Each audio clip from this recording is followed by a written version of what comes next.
Yeah, we are live. Hey Hey! guys, all right. At long last, welcome to the Bureau of Alcohol, Tobacco, and Friends. We apologize for the very late start. I am your host, Leon Wolf. We are glad that you have decided to join us, for those who have stuck with us and for those who are watching this on a delayed feed. I would like to welcome my regular panel who have stuck with me later than usual to be here, and I want to thank them for their time. Scott Lincicome of the Cato Institute, Neal Doing of the Federalist, Jeff Blehar, the Ace of Spades Decision Desk, and F. Bill McMorris of the Washington Free Beacon. Thank you guys very much for being here. I want to thank our guest panelist, Becket Adams of the Washington Examiner, is with us. And filling in as guest host tonight is Caleb Howe. I want to thank him for his time as well. Let's get right to it. We're going to jump right into the news of the day. It is kind of a slow news cycle, relatively speaking, and everything that we are going to talk about today, or most of what we're going to talk about today, is 2016 related. And we're going to start off talking actually on the Democrat side of the aisle. So, Becket, we're going to go to you for the first question, as you are our guest. And there was, of course, a poll that came out today, a Q poll, that tested kind of swing states and head-to-head matchups. And, Hillary Clinton really did not come out all that well against any of her Republican challengers. How much, if anything, do you think that Hillary's relative weakness in head-to-head polls against Republicans is going to shake, I guess, the aura of inevitability she has against her fellow Democrats? Well, I think a lot of that has already been shaken. I think, to their credit, MSNBC has actually been covering this really well for the last couple of weeks. As the email scandal has actually, I believe, done her serious harm. And it's also there's what they're referring to as Hillary fatigue. She's been in the public spotlight for, 30-plus years. There's real issues with trust and likability. She's no Bill Clinton. Bill Clinton, for all of his faults and all the terrible things he's done, people liked him. He had a way about him that, the reporters loved him. The voters, you see with 2 elections like him, nobody really has ever liked Hillary Clinton. So what you're seeing in these polls, I think, is just kind of reinforcing this tearing down of that weird, inevitable narrative that reporters were clinging to for a while. I mean, they were jokingly calling the primary a coronation for some reason, and I wrote about this recently. I haven't quite understood why people think she's inevitable, given that she is generally disliked. The press isn't actually quite fond of her. I know a lot of people talk about media bias and all that. She does get softer coverage in the press, surely, but I think a lot of reporters are really interested and excited to see guys like Sanders do better in the polls and see where his campaign is going. I think you're seeing that in a lot of the coverage of his campaign for a long time. The only mentions you would hear of him on television or in print was the size of his rallies. And now what that signals to me is that people or reporters are mostly interested in his campaign from the angle of how does this affect Hillary. But now people are actually covering what he's saying, and a lot of it is really unflattering towards President Obama's economic policies. And this signals to me that people are actually kind of excited about his campaign in general.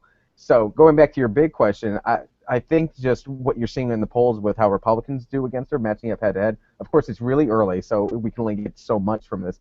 But I think it's signaling that she actually has a big problem with, again, trustworthiness, likability, and I think a legitimate. I'm willing to put money on this being Senator Sanders is a legitimate competition to her campaign, and I think we're seeing kind of a slow, if not a quick, unraveling of that inevitable narrative that we had heard about so much.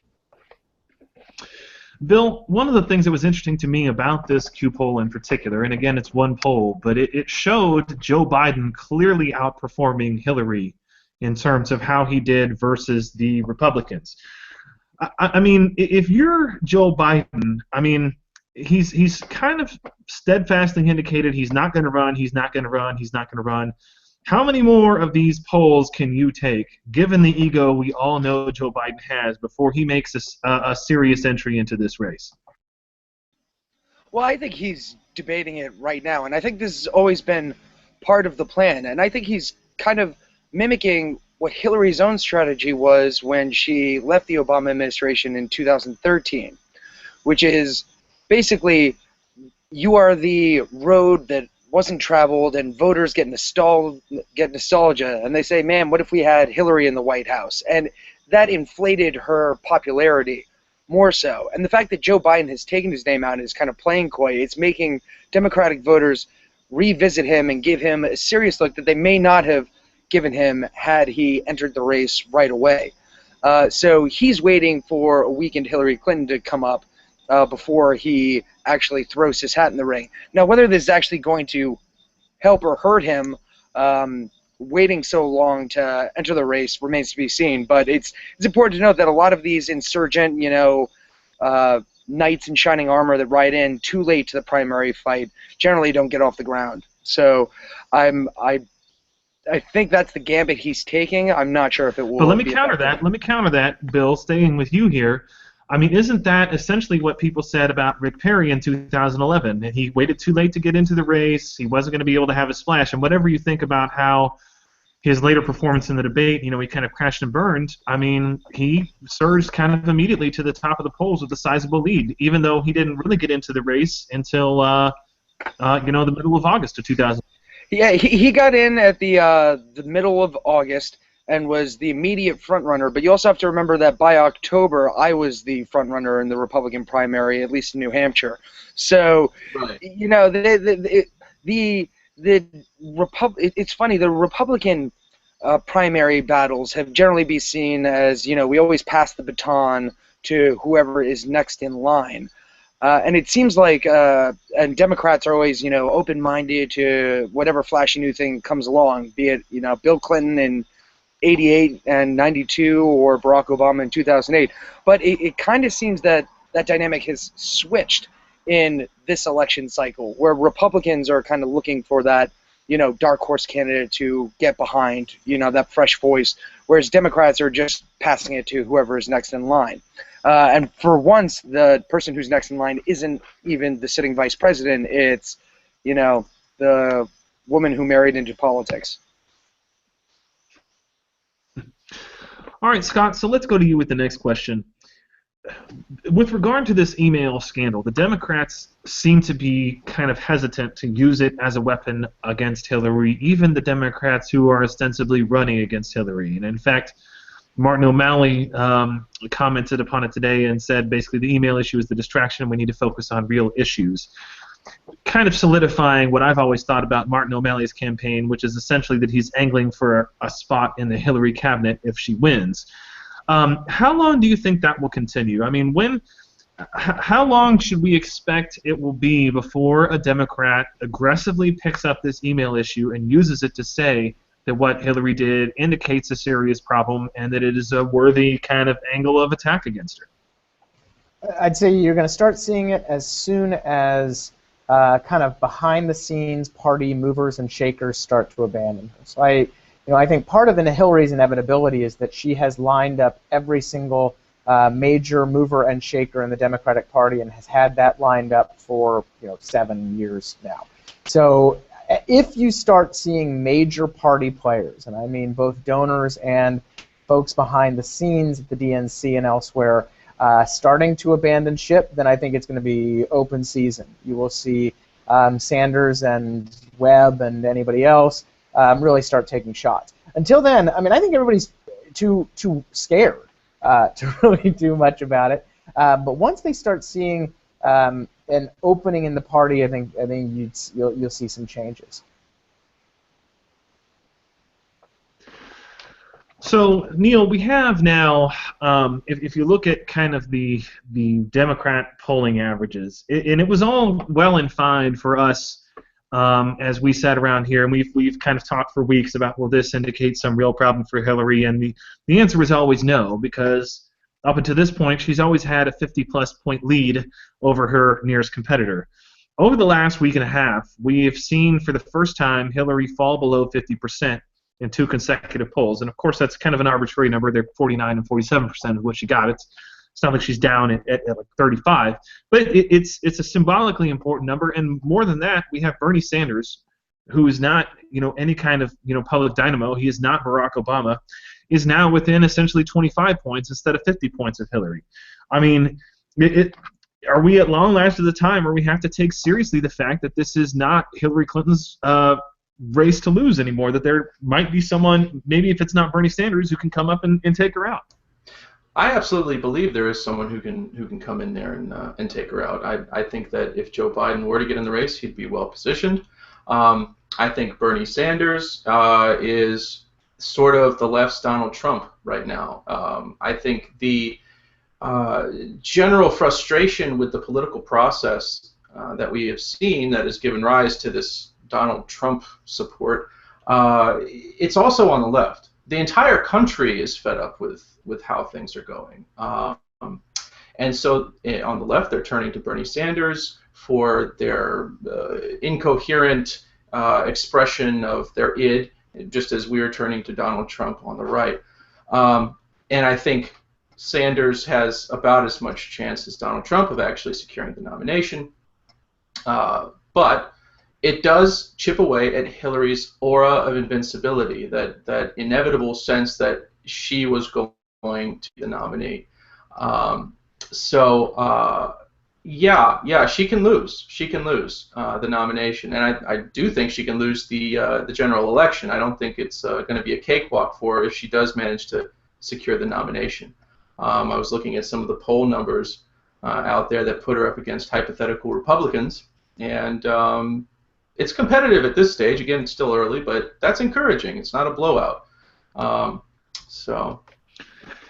Jeff, if I could just jump in there real quick, and on Neal's point, I think you're right that Sanders is a long shot, but it helps, I think, the difference between him and Hillary is he doesn't have decades of skeletons in his closet to be aired. I think a lot of people do perceive him as a pretty honest guy. I mean, he's maybe a socialist, but people don't think he's a liar or a cheater. The other thing, too, and just not to get conspiratorial, but I think it's also important on the Joe Biden topic to kind of keep in the back of our minds that all the stuff that's happening with the FBI and federal law enforcement agents investigating Hillary Clinton is all of this is going on completely undisturbed by the executive branch. So there have been suggestions that if Biden is indeed interested, there might be something from the top. Now that obviously is a little conspiratorial, but I would remind everyone that Biden, although these last 8 years you see a lot of people know the TCOT hashtag and all that and think Biden's a goofy, silly old dolt. Biden is not. Biden is an old-school politician who can be as cutthroat as when he needs to be. I would remind everyone that he was the man who headed up the crusade against Justice Bork, and he was also behind what happened to Clarence Thomas. He can be a mean son of a bitch when he needs to be. And if he's interested in doing the nomination, he plagiarized all those attacks. He can deliver them convincingly. I mean, people just like Joe Biden. I think we would all. And if he's actually interested in this nomination, I think he can make an actual play for him. He's a real threat. I think people write him off as a goofy old man at their own peril. That's what I would say. Mm-hmm. Well, and if you want to get really conspiratorial, I mean, Barack Obama could shoot Hillary's candidacy dead tomorrow by announcing that after reviewing the evidence, he's decided to pardon Hillary Clinton. I mean, the end. That was Matt Condi's point. Yeah. Yeah. I mean, that would be the end of the Hillary campaign in 30 seconds. But let's move on back to the realm of things that might actually potentially happen within the immediate future and go to Jeff. Jeff, the DNC has been criticized by the other alleged Democrat candidates for holding a very bare-bones slate of debates with Hillary Clinton. I mean, less than half the number that the Republicans are having. And, of course, they have less than half the number of candidates, but still, O'Malley and Sanders and Biden have been bitching to the concern of no one. To this point, we need to have more debates, and they should be exposing Hillary Clinton to some tougher questions more often. Up until this point, I would have, if I were a strategist, I would have agreed with the DNC's tack of, look, don't put Hillary up there in more than 3 or 4 debates to give her a chance to say something stupid that might harm her in the general election, since none of these yahoos are going to compete with her seriously anyway. Do you think that's still the right approach, or do you think the DNC is maybe kicking themselves now and thinking, well, maybe we need to add a few more debates to the schedule and see if somebody can catch fire here? No, I still don't think that the DNC feels like they're kicking themselves. I think that the only thing that the DNC may regret is that they aren't giving enough star turns to the real dark horse in this race, which is Lincoln Chafee, who I think can really come out of nowhere to take that nomination from Hillary, because he has a platform I think that America has been waiting for, namely the adoption of the metric system, which is long overdue in this country. And, frankly, I think we need to go to base 10. I have no idea why we use measures of length and width and breadth that involve actual human and understandable concepts like hands, feet, and legs. I think if we use something that's artificially reduced to numbers, like the Greeks would have done, that would be the most truly American thing of all to do. Lincoln Chafee has the right platform. That aside, no. The simple fact is that there are no credible challengers to Hillary, and I've joked about this in the past, and I said that Biden is a credible challenger to Hillary. I think he would give her the best possible race that she would get used to, at least. But I think that somebody made a point on Twitter today that I really respect, which is that that Biden's likability ratings and his favorability ratings in any kind of Democratic primary are at their highest point now. The second he actually got into the race, believe me, Team Hillary would go overtime to just dig up all that dirt on Biden. And, a lot of us would laugh and say, oh, that's Joe. But it would work enough to drive it down. He would still falter at the end of the finish line. Hillary is the one they got. It's the horse they've got. They're going to go with her. Because that is the only realistic choice, it was still the smart decision to limit the number of debates. So I think they made the right call. See, I'm with you here, Joy, on one major aspect. This one time, not Joy. No. For this one time. Sorry, Joy. So, God damn you! I'm with you. I'm with you in regards to thinking that there isn't a credible challenger waiting in the wings to overtake Hillary. But if you go back to the 2007 RCP average of the Democratic primary, you saw that Hillary Clinton had about 41, low 40 support. Barack Obama had high teens, low 20s support. At this point in the primary back then. And as we saw, it didn't turn around until January, where Obama started winning the RCP average of polls. So the fact that she's dipped below 50%, the fact that she's only getting 47% now, I think actually does open up the possibility of somebody who's polling. We know that Bernie Sanders is basically hitting his ceiling now, which, as Neal pointed out, he's kind of like Trump. But I could see O'Malley or Biden kind of making a run. Maybe not the clean cut. We're going to win, 2 out of the first 3 primaries that Barack Obama did against Hillary Clinton. But it could be enough, especially if Sanders doesn't endorse and doesn't send his minions to Hillary afterward. Because Sanders isn't the type to jockey for a key cabinet post or the vice presidency. He'll go to whoever he thinks can fulfill his socialist ideals. So Postmaster General. Postmaster General? Yeah, that'd be great.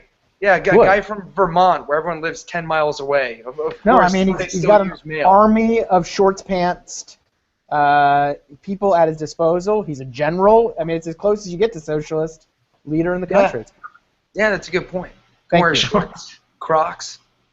All right, so let's go back to Becket, and I'm going to ask Becket for you to evaluate, in light of the ongoing Hillary scandal and the revelation that kind of more and more emails are coming out that have been flagged, I guess, as classified or potentially classified, or these various levels of classification by different agencies.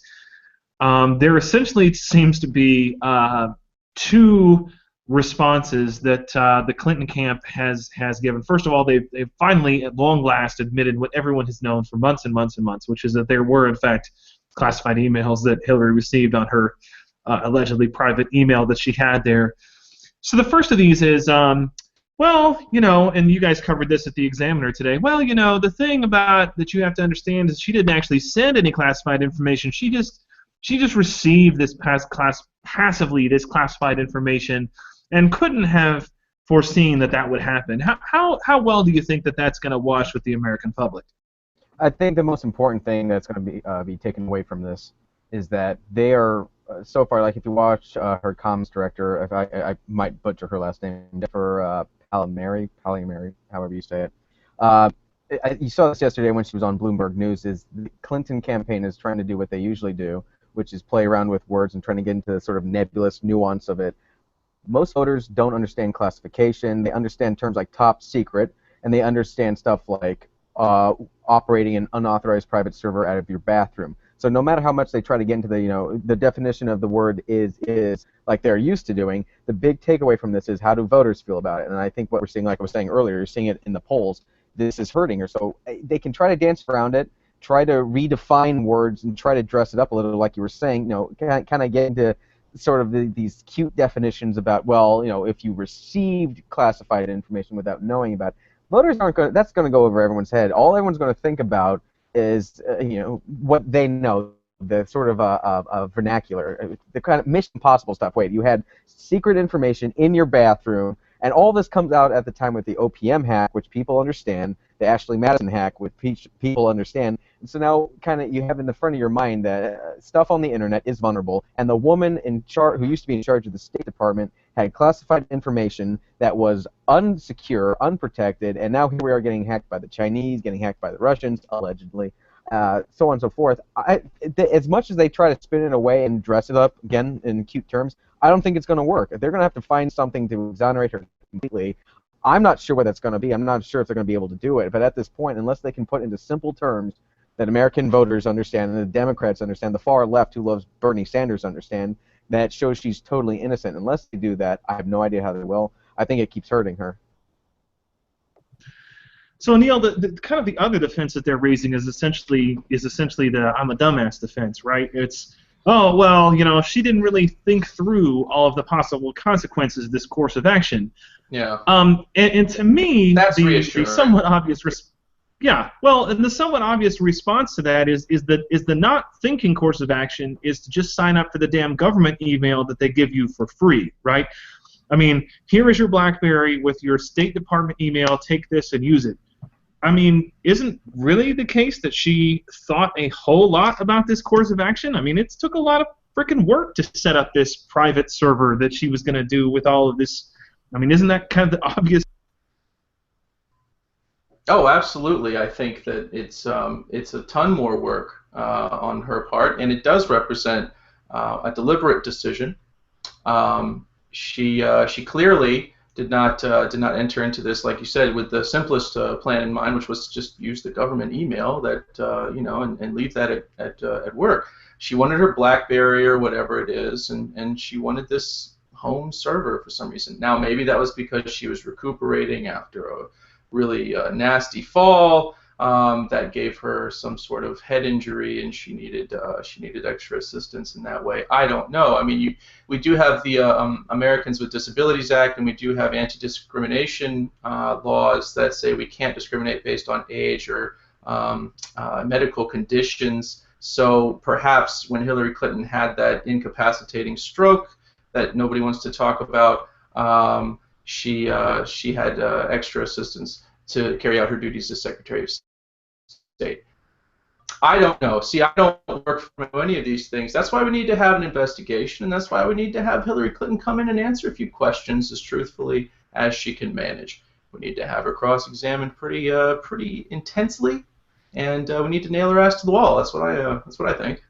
If I could jump in there just one quick second before Bill, I think the biggest thing that most people suspect, and Chuck Todd was saying this yesterday, is that she would set this thing up so as to avoid FOIA requests. But going back to what I was saying earlier, I think that, again, is another thing that goes over people's head. A lot of people, again, your average Joe doesn't quite understand FOIA, how that works. So that would probably be the most damning thing that would come out of this if she did set it up for that reason. But again, I don't think we even need to know or prove that that happened. There's just the distrust for her doing sort of secret stuff, and I think that sticks. Do we think this actually will hurt her political career if something does come out? I mean, let's say that it all comes out, and it's like, yeah, it was classified, but I didn't know what I was doing. I'm a grandmother. I don't know how to internet. I mean, how does she play that off with voters, though? I'm an idiot. Vote for me. I mean, that doesn't help her any, does it? Donald Trump is at 25%, guys. Now, I think Neal's great onto something here. I think Neal's onto something here with the health angle, and I'm just wondering. So, say Joe Biden jumps in the race. March of next year, Hillary Clinton has died of Alzheimer's, and Joe Biden has died of untreated syphilis and liver cirrhosis. Who takes home the nomination? Is it going to be Martin O'Malley, or is this when Elizabeth Warren steps in to shatter the glass ceiling? I know you usually ask the questions, Leon, but I'm asking you generally. What do you think? To me, if anything happens to Hillary, if anything should God forsaken happen to Hillary, in terms of the things that sometimes happen to people who are over the age of 80, I think that Elizabeth Warren runs. I think that she has made a specific promise to Hillary not to run, not to step on Hillary's toes. I think that if Hillary is out of the race, then Warren runs, and I think she wins, as I've said before. And if she wins a Democratic nomination, I think she would be very difficult for us to beat in general, much more so than Hillary. I'm sorry, you're all forgetting that there is a direct descendant waiting in the wings in Chelsea Clinton. Obviously, we will go to blood lineage first here. That is how our political system works. So clearly we're going to go to Chelsea before any of these other people. I mean, come on. She has the blood royal. Exactly. Exactly, yes. And then we're going to George P. Bush. He is next in line on the right. I mean, this is how our system works, guys. Come on. Why did it have to sort out to the Bushes? Why did it have to sort out to the Bushes and the Clintons? Why couldn't, like, the Carters or the Reagans kind of wormed their way in there to the dynastic politics? Is it like the French? It's like the French monarchy where they just got lucky because they always had kids who were like able to take the throne. I don't know. I mean, like, of all the people that would have been like, you know, the leaders of our country, why the Bushes and the fucking Clintons? There's something to be said for the ability to withstand disease, just like the French royalty. Also, don't forget about intermarriage. The French were better at going outside the empire sometimes. They needed to. Well, I mean, from the very beginning, we had John Adams and his son John Quincy Adams. I mean, we've had dynastic politics since the beginning. The republic has been doomed since we started, guys. The seeds of our own destruction, they were baked into the cake.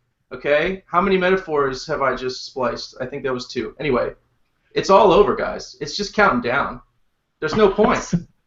It's just a long, slow march to oblivion. So what can BATF watchers do to immunize the eschaton? What can we do, everybody? I say we've already been over this. It's the roast beef and cheddar sandwich. Roast beef and cheddar sandwich in one hand, French dip in the other. The void approaches ever closer. Let's move on to the Republican side of the field. And I'm going to go back to Scott. We haven't heard a lot from Scott in his fantastic blazer yet tonight. So one of the things that the Q poll showed is that Marco Rubio, at least currently, polls the best against the expected Democratic field, i.e. Hillary, of any candidate in the race. Now, obviously, we are way too far out for that to be too much of a huge factor in our analysis in terms of who we're going to vote for and who we're going to support as Republican primary voters.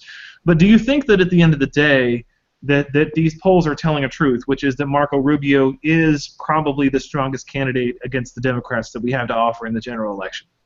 Well, at least at initial impressions. I mean, let's remember, you know, voters, the normal people of the world are pretty disconnected right now. So on at least a superficial level, given all the disconnecteds out there that aren't, of course, insanely saying they're going to vote for the Donald, you know, he's clearly making an initial impression.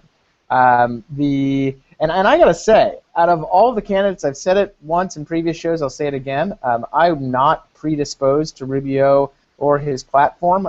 He is not my first choice. But he's really shown something in the ability to withstand the scrutiny and the pressure, to withstand the jitters, to withstand the Donald, and not come off like a desperate, pathetic hack, unlike some other people who are pretty high up in the polls. Along with his kind of public performances, I mean, he's showing that, you know, policy or not, the guy can handle himself, and that's super important. It would be obviously really important in the general election when $2 billion of Hillary Clinton money is raining down on him like that big Death Star laser. So yeah, I mean, I think it's warranted, and I think if he keeps it up, he's going to be in great position once the Trumplosion occurs. I'm just going to throw this one out to the panel. Does anybody have a strong belief that somebody other than Rubio would be the most superficially obvious candidate in terms of a stronger candidate in the general election? No, he's the obvious answer, and all you have to do is look at his profile and the polling to know it. All right, so anybody have anything else? I think Rubio's very strong, but I'm not going to count out guys like Jeb Bush and Rick Perry and who the hell else? Why not John Kasich? Let's not count him out either. Well, because he's an asshole and no one likes him. That's one reason that we should count him out. Secondly, the question was most, Neal, not who are your top 5. Jesus, pay attention or don't answer questions. Let's go to Jeff. Jeff, Scott Walker has been kind of mired in the 10 to 15% range ever since the rise of Trump, and he essentially has put out some indications that he's ready to go more aggressive on the campaign, whatever that means for Scott Walker. And I guess I'm just going to ask you to evaluate, what do you think, first of all, of his health care plan that he put out, and second of all, what do you think we might see from Scott Walker in the upcoming weeks on the trail? I've become very concerned about the way Scott Walker has run his national campaign in recent weeks. The health care plan, actually, I think is very solid. But let's be honest, Donald Trump, God, of all people, Donald Trump pointed this out the other day at that town hall in New Hampshire, and I live tweeted this. Somebody asked him, I went to your website to find out what your issues were. I only saw you talking about immigration. What are your issues? What are your positions on the other matters of great national concern? And Trump literally just clowned on the dude right there on the spot. It's like, nobody cares about that. The people don't want to know what my issues are. I'll make them up later. I'll come up with that shit later. Nobody cares. That is the truth about Scott Walker's health care plan, which I think is good, all right? But it's not going to gain him any traction in a primary race, and that is the sad reality that we have to deal with, in the political world. I think that Walker is in danger of becoming branded as the opposite of what he has been in Wisconsin, which is sort of like this quiet, bulldog, stubborn conservative who just gets things done. He's kind of gone back and forth on things. He seems like he's following the lead of other candidates.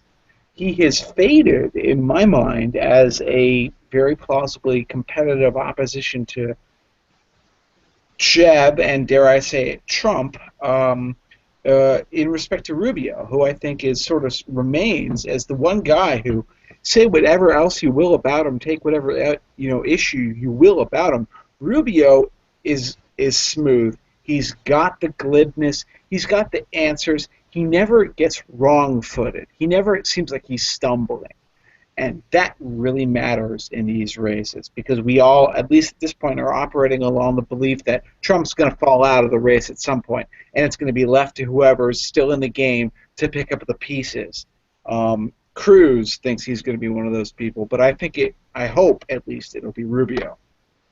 So I just want to add one thing on what Jeff was saying like 14 sentences ago, and that is that the tepid response that Walker's plan received, I don't think has anything to do with Walker's plan. I think it has to do with the fact that we really are in a policy-less space right now where the guys that are releasing the plans are dead last in the polls, and these are guys that some of us we're predisposed to. These are guys with good records. Again, I'm thinking Jindal, Perry, and others. But the fact is that if you come out right now with the best policy plan ever, you are simply you're not getting any traction.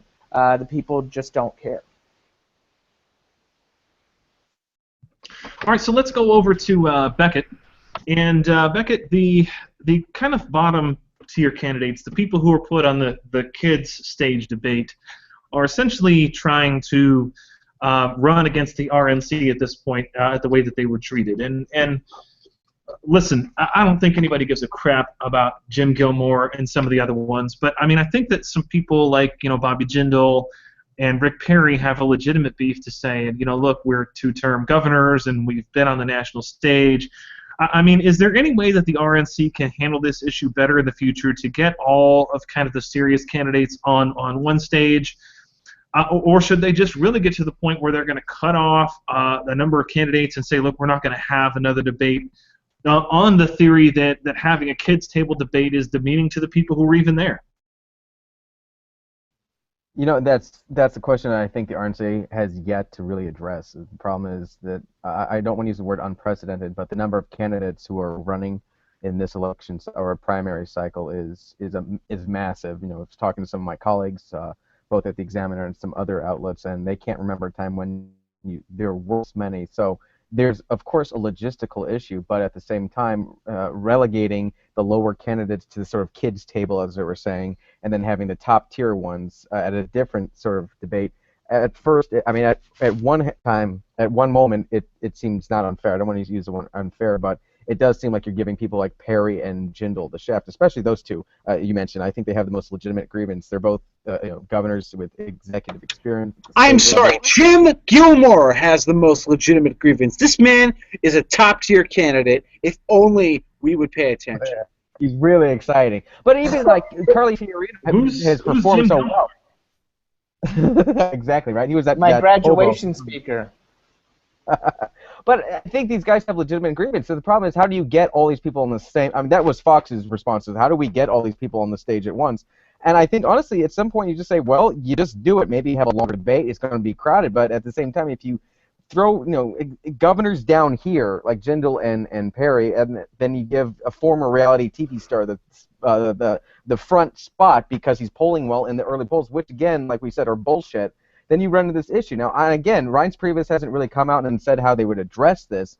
I think in the future, I mean, as crowded as it may be, I think you do it all at once. Otherwise, you have exactly the situation we have right now, where you have separated some, I think, very good candidates and given joke candidates the stage. Again, why is Huckabee and Donald Trump on that stage and not Jindal and Perry?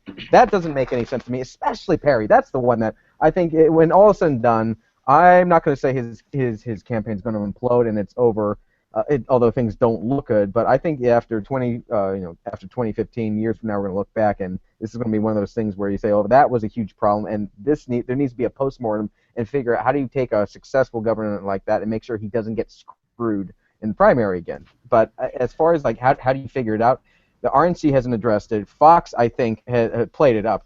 This was all to Fox's benefit. They turned it into a reality TV show. It was like American Idol up there. And they got, 24 million viewers. They made out like bandits from this. So they're not going to complain, and they're not going to do anything to change it going forward. But I think it's on the RNC to do something about that, or at least address it in a way that candidates, though they're not polling well, get equal speaking time.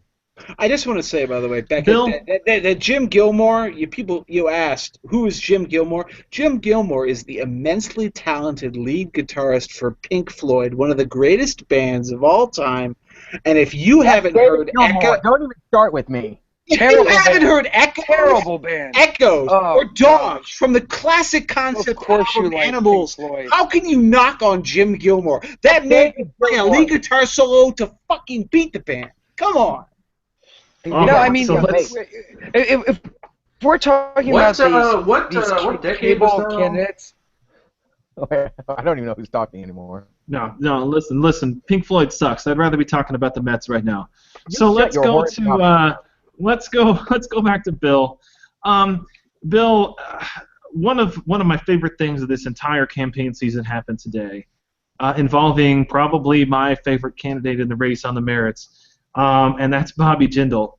With the pro-Planned Parenthood people announced that they were going to hold a massive protest outside the governor's mansion. I don't know how many people were going to go show up. So Bobby Jindal said, that's fine. What I'll do is I will erect some giant projection screens, and I'm going to show all the Center for Medical Progress videos and blare the audio to all the assembled people there. So if all these people are going to come, they're going to get a free screening of these Center for Medical Progress videos. And listen, I see Bobby Jindal, and when I see him give a speech, as I did at the Red State Gathering, he is not the guy that people think he is. I find him to be dynamic and well-informed and funny and entertaining. And I guess my question is, why is he not catching on to a greater degree? why are we dealing with stuff like Mike Huckabee and Ben Carson and so on and so forth getting the prime polling numbers, and Bobby Jindal stuck at 1 or 2%? Well, he doesn't have the free media that guys like Huckabee have. Huckabee's got the leftover attention that he received from the 2008 race. He's got a crowd that he assembled as pretty much being a talk radio host on Fox. And he's got a few good one-liners. You know, he's great. He's the only politician I ever saw at my college, Republican, who ever received a standing ovation. So he's got some charm. As far as Ben Carson goes, great guy, heroic. I can't wait to see him as Surgeon General of the United States. Does he belong on that debate stage? No. And why are these kiddie table people getting blown off? Why is the RNC denying them a crowd so that they're playing to crickets the entire time? It's because the RNC is trying to cull the field. But instead of culling people based on the merits, we're culling based off of poll numbers that are taken from samples with 400 people in it, because life is meaningless and we in the GOP are just saddled with the most talentless, worthless people that have ever walked the planet. It's failure theater. And I think honestly, if Perry and Jindal wanted to get any respect from the RNC, they would just threaten third-party runs. Honestly, that's the only reason Donald Trump is allowed on that stage, because he's threatening a third-party run. And honestly, I would vote for Jindal and Perry third-party over pretty much everybody else on that stage. What a hell of a ticket. What? It'd be a hell of a ticket. It would be a great ticket. Be a great ticket. But you know, well, let's get the reality star, television star in there, and let's get the guy that John Philip Sousa's great grandson is making money off of. Let's do that instead. That'll make us be taken seriously as a party. It's disgraceful. It's despicable, and you know, as much as the RNC is failing us and media is failing us, the only people who are failing us more are Republican primary voters, and it's a great life. I finished. Don't forget the entertainment. My beer. I think I'm just gonna exit out now. It's fantastic. Eat at Arby's. All right, Neal, let's go to you. And you know, we're at the point with the Rick Perry campaign where it looks like this. You know, we might be facing the first campaign to kind of officially bow out of the race. You know, we've have his staff kind of soldiering on an unpaid basis. You know, and of course, we have precedent back in 2008 where John McCain essentially was at this point money-wise and came back and got the nomination. I guess the question that we have to ask ourselves is, does Rick Perry have anything in the tank to make a showing in Iowa to get himself back in the race, or are we seeing the first of the candidates to kind of bow out before the Iowa caucuses? Gosh, I sure hope he stays in, and not just because I donated to his campaign and support his candidates for the presidency. I really would think it a huge shame if before the first primary, the Iowa caucus or what have you, Rick Perry was out of the conversation. I mean, he's almost out of the conversation now with these debates and all that issue, and it's a shame because he has a great record. He has the right demeanor. He has, I would say, a good perspective, I think, on especially immigration. It's grounded in reality. He was the governor of Texas. It's not some New York billionaire opining about dirty brown people or something like that. So he's got kind of a real world perspective on the issue. You know, he was talking about the 14th Amendment and how it's absolutely ridiculous. It's a non-starter to talk about repealing birthright citizenship. It would be a travesty if Rick Perry wasn't in this thing at least through the first round of voting. Let him rise or fall on the merits, but I think it's a weird quirk of history that one of the most qualified candidates this year is being starved of oxygen because of some blowhard that almost everyone universally understands is not going to secure the nomination for the GOP. It's just deeply strange and troubling, and it makes me question the seriousness of the American experiment and whether it should continue at all, or whether we should revert to the natural state of mankind, which is a hierarchical nobility. Enlightened despotism. Dominated by strong men. Enlightened despotism. It's really. I think we need to give it a second look. Screw all that book learning. Let's just oppress the people and get what we can out of them. The strong do what they can, and the weak do as they must. I've long said that what America needs is a semi-benevolent dictatorship headed by me. And my first item on my agenda is, and I think that the people support this, is blocking the intersection will be punished by summary execution on the spot. You will be dragged out of your car, shot. Your car will be vaporized by like satellites with some weapons attached, just out of the sky. Your car is vaporized. I humbly suggest that any citizen should be empowered to meet this punishment out. Ooh, posse comitatus for blocking the box. I like it. Exactly. So Scott, let's go to you, and let's talk about the candidate who probably has had the least airplay of any of the candidates on this show, which is Jeb Bush. Right. And Bush is kind of playing, and I saw a good article today. He's kind of playing the tortoise in this particular race. I mean, kind of the same way that Romney did in 2012, when he first came around. Everyone's like, "Oh my gosh, we don't have to take Romney. We got other people. Let's look at other people." And he let everybody else kind of have their turn. But at the end of the day, it was Romney left standing. What do you think? Is Jeb Bush going to be the beneficiary of the same thing at the end of the day? Does he have the same kind of, what's the word I'm looking for? Is he the backstop for after everyone else flames out? Will he be the last man left standing? Well, he's certainly got the money for it, and he's going to have the money for it. But I got to say, his poll numbers are not good. Romney tended to benefit from a very even keel of being the Romney section of the GOP. He was getting, a kind of steady 20-something, 30%, whatever it was. Bush seems to be trending down a good bit. And that is a little bit troubling. But I think at the end of the day, as long as he doesn't make any major gaffes and he seems perfectly content to just kind of sit around and be boring and collect checks from very rich donors, I think he'll be there. It doesn't seem to be any reason for him to do anything other than sit back and wait. And I think I just saw that his PAC said there's no chance that they're going after the Donald.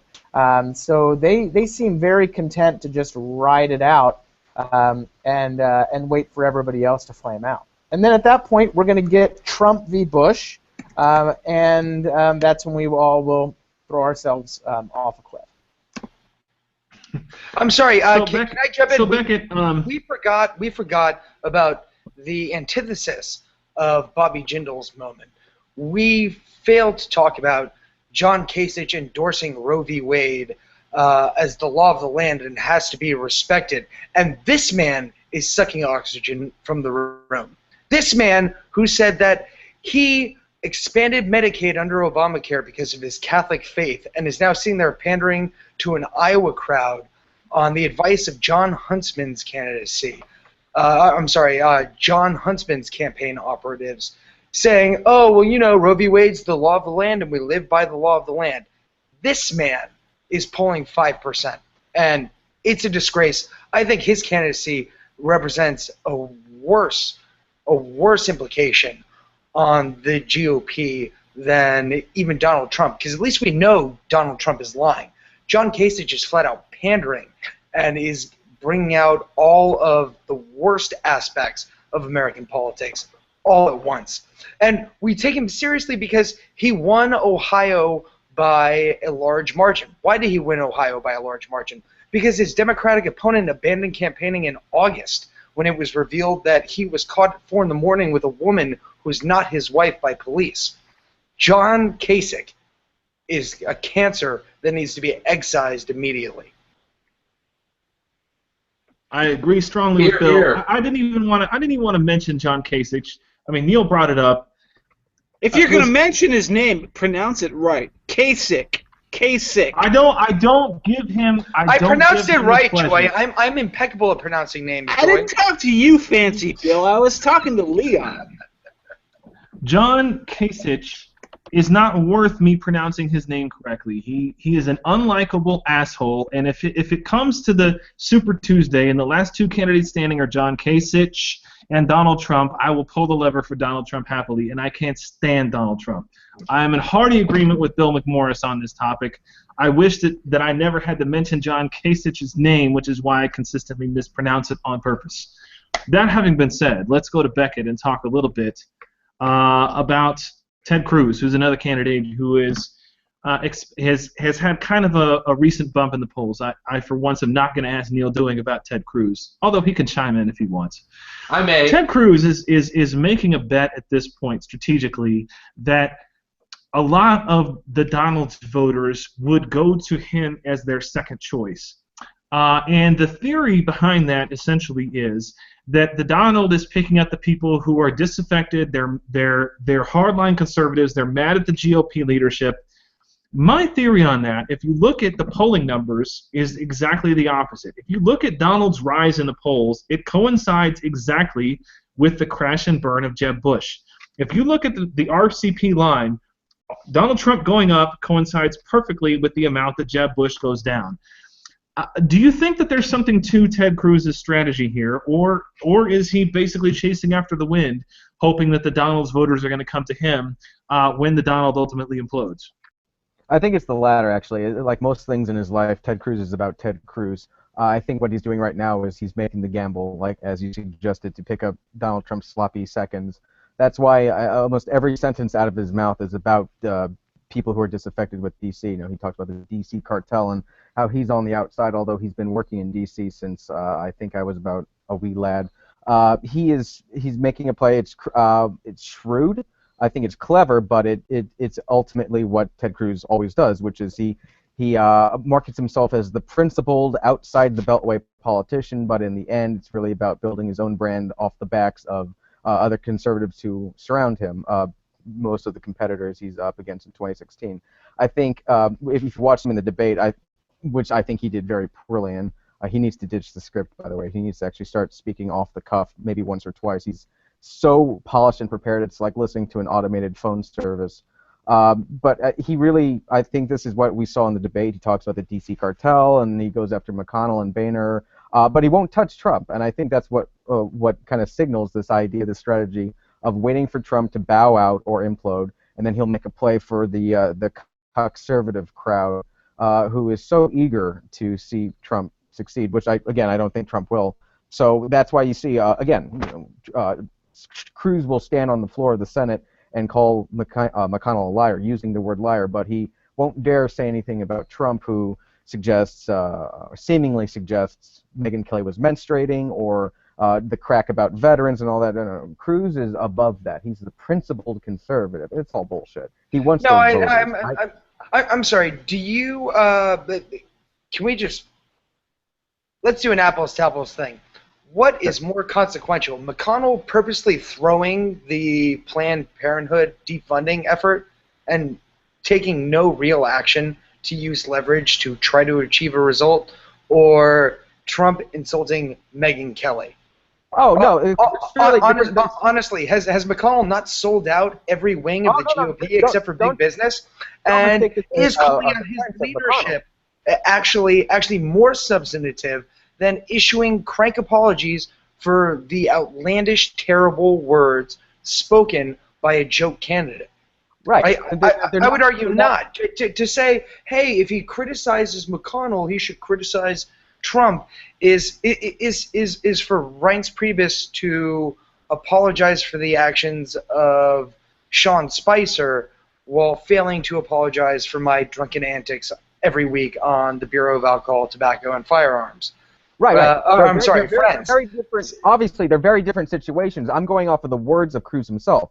They ask him, what do you think about these outlandish things Trump says? And then he gives this big soliloquy about how he's above the fray. He won't talk about his other Republicans in the race.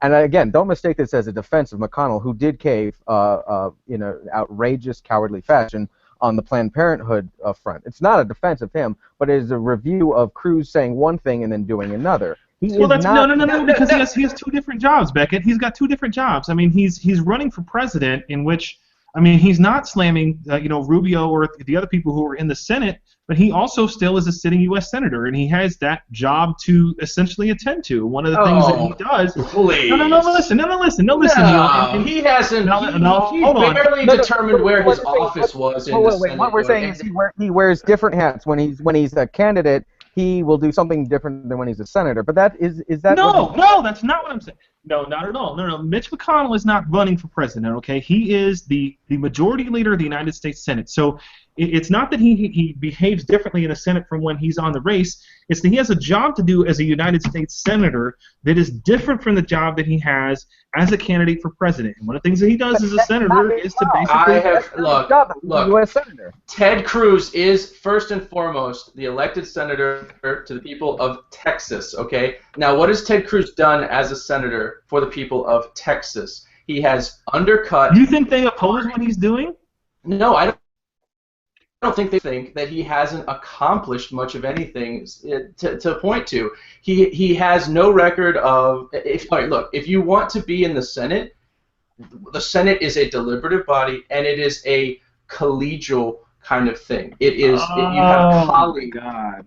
No. This is the Senate. It's a bunch. The Senate. Senatus in Latin. I'm going to pull the Jeff Blehar here. Senatus in Latin means the gray hairs. It means old and slow, and it means deliberate, and it means to cooperate, and it means to find the common ground. It's what we have old men for. They're too tired to fight. I reject the idea that the only way that you can accomplish things in the Senate. Ted Cruz ran for the job as a senator, and he is to pass legislation. From day one.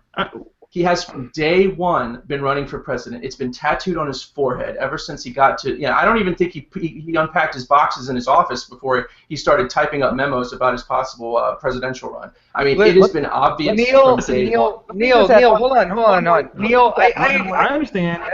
Nope, I'm jumping over everyone because I have to say it.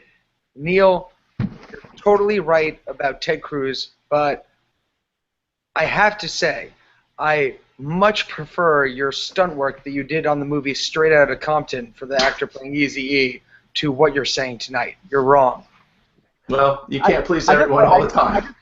I just want to throw in one more thing about the Trump-Cruz connection. It's not just my pointing out that he says one thing and does another. It's also that he is meeting with Trump, reportedly, and having sort of, I don't want to say backdoor deals because that makes it sound far more nefarious, but he is sort of saddling up to Trump. I think this is sort of that, not proof, but signaling that he is, going back to your original question, which is all I was trying to answer, that I think he is depending on picking up those disaffected, angry voters, and I think it's a smart play. Now, do I think it's principled? I could argue a little longer about that, but I do believe that is what he's doing. Listen, and here, let me respond to Neal here, and Neal and I have gone back and forth over Ted Cruz, and honest to God, those people who have watched this show since we started back in February or March or whatever it is know that I started off saying, look, I like Cruz as a senator. He's not my candidate for president. He's not the guy that I want to be in that office. The more that I have watched this epic failure theater unfold in the Senate, the more, I mean, Mitch McConnell is making me into a Ted Cruz voter, and let me explain why. And it is because I reject the fallacy that the only way that you can say that you have accomplished things in the Senate is if your name is on some bullshit piece of legislation that gets passed. There's so much United States code on the book right now. I would not care if the Senate never passed another law as long as they lived.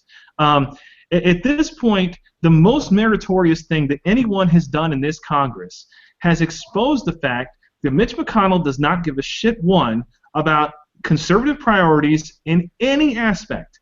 And it's been Ted Cruz who's been the guy who's taken the lead on exposing that. And sure, he's been hated by McConnell and by other people in his party for that because they don't want that to be exposed. They want to go back to the voters and say, look, what you need is to send us more GOP senators, and then this time it'll be all better. And what Cruz is showing is that these people do not have a stomach for a fight no matter what, and I think that is performing a valuable service much more than passing some legislation that we're inevitably all going to hate at the end of the day. Neal, I'll let you have the last word on this.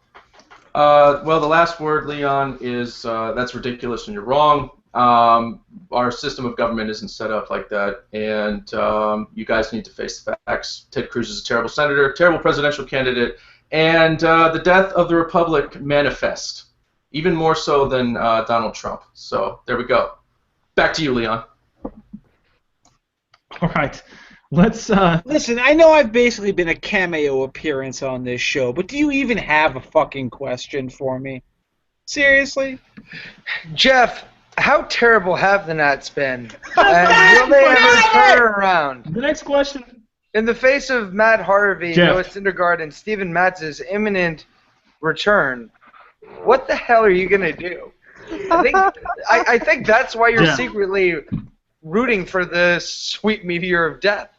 Fancy, just because Fancy Bill, I hope that you die in a fire, but it's a slow burn. It's a slow burn fire, so that it's a painful one. That's all I can say. But Leon, if you have a serious question. No, I do. Final substantive question of the night does go to Joy. If you look at the most recent polls, the most recent two polls, first and second are Donald Trump and Ben Carson, and the other major riser in the poll is Carly Fiorina. What those three candidates, of course, have in common is that none of them has ever held an elected office before. Right. To me, I think that the people who are putting those three in a position of ascendancy are missing kind of a critical point, which is to say that every asshole who's ever run for office, I wrote a piece about this the other day, every asshole who's ever run for office the first time has run as a person who's an outsider, who said, I'm not in politics, I'm not a politician. To me, that's not impressive. Everybody says that. But, I mean, will someone on the outside kind of make the point about these people, look, everybody says what they're saying. What you need to look at is people with records. I mean, how do you explain such a strong, I guess 45% of the people right now willing to vote for someone who has never proven themselves in elected office before? Why? Because everybody is sick of politics and everybody is sick of the game. I think that the best way of putting this, and this was put to me by somebody on Twitter, which I thought was just brilliant, and I was amazed that it hadn't been said, at least in my knowledge before, is that Donald Trump essentially is punk rock in 1976. All right? What he is, it's not about the musicianship. It's not about the quality of what he brings. It's about the reaction to what the music industry is forcing down our throats. And maybe us, we are sophisticated consumers and we don't have the same, we're not beguiled in the same way by what Trump brings to the table. But your average Joe looks at Donald Trump, who's willing to get up there and just listen to a guy get up in a town hall and ramble on for 40 minutes the way I do when I talk here on BATF, and Trump will say back to me, "Fuck you, shut up." That is punk rock in a political sense. And that is what the eternal appeal of outsiders has always been, and what Trump has mastered more than most people. And it has nothing to do with policy chops. It has nothing to do with how good a president this person would be. It certainly has nothing to do with electability. But it is intoxicating nonetheless, and I frankly think that we have been underestimating it for far too long at this point. I think that's an interesting point, and I saw a great tweet from somebody earlier this week when the video of Rubio hitting the kid in the face with a football was going viral. He said, "Let me explain to you why Donald Trump might win this race. Rubio is going to apologize to this kid. Donald Trump would have told the kid that he should get some better hand-eye coordination." So, for better or worse, that's where we are as a country, and we'll see how this thing shakes out. And so we're out of time, and I want to thank everybody for being with us. We've ran way over tonight. We apologize for the late start. We apologize that we've gone so far over. I want to thank my panel for being with me, taking time out of their Thursday night for absolutely no compensation whatsoever. Scott Lincicome of the Cato Institute, Neal Dewing of the Federalist, Jeff Blehar of the Ace of Spades Decision Desk, and F. Bill McMorris of the Washington Free Beacon. Thank you guys for being here, and thanks so much, Becket Adams, our guest panelist. Thank you for being here and for your time tonight. Appreciate you, the audience, for being with us, and hope you'll be back with us next week on the Bureau of Alcohol, Tobacco, and Friends.